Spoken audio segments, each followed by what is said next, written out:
സ്നേഹപിതാവായ ദൈവമേ, വിശുദ്ധ ഞങ്ങൾക്ക് മാതൃകയും മധ്യസ്ഥയുമായി നൽകി അനുഗ്രഹിച്ചതിന് ഞങ്ങൾ അങ്ങേക്ക് നന്ദി പറയുന്നു.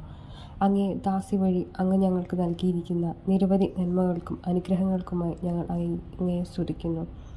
ഈ പുണ്യവതിയുടെ യോഗ്യതകളും പ്രാർത്ഥനകളും സ്വീകരിച്ച് ഞങ്ങളെയും ഞങ്ങളുടെ ഇടവകയിലുള്ള കുടുംബങ്ങളെയും അനുഗ്രഹിക്കണമേ. അങ്ങയോടുള്ള വിശ്വസ്തതയാലും ഭക്തിയാലും ജീവിക്കുവാനും ജീവിത മാതൃക വഴി അനേകരെ അങ്ങയിലേക്ക് അടുപ്പിക്കുകയും ചെയ്ത വിശുദ്ധ ഞങ്ങൾക്ക് മാതൃകയും വഴികാട്ടിയുമായിരിക്കട്ടെ. വിശുദ്ധ പോലെ ദൈവഹിതത്തിന് പൂർണ്ണമായി കീഴ്വഴങ്ങുവാനും സഹനം, പ്രാർത്ഥന, എളിമ എന്നിവയിൽ വളരുവാനും ഞങ്ങൾക്കിടയാട്ടെ. ഞങ്ങൾക്ക് ലഭിച്ച വിശ്വാസം ജീവിക്കുവാനും ഞങ്ങൾ ആയിരിക്കുന്ന ജീവിത മേഖലകളിൽ ഈ പുണ്യവതിയെപ്പോലെ അങ്ങേക്ക് സാക്ഷ്യം വഹിക്കുവാനും ഞങ്ങളെ സഹായിക്കണമേ. ഞങ്ങളുടെ ഈ പ്രാർത്ഥന വിശുദ്ധ ശക്തി ഏറിയ മാധ്യസ്ഥം വഴി അങ്ങേക്ക് ഞങ്ങൾ സമർപ്പിക്കുന്നു. ആമേൻ.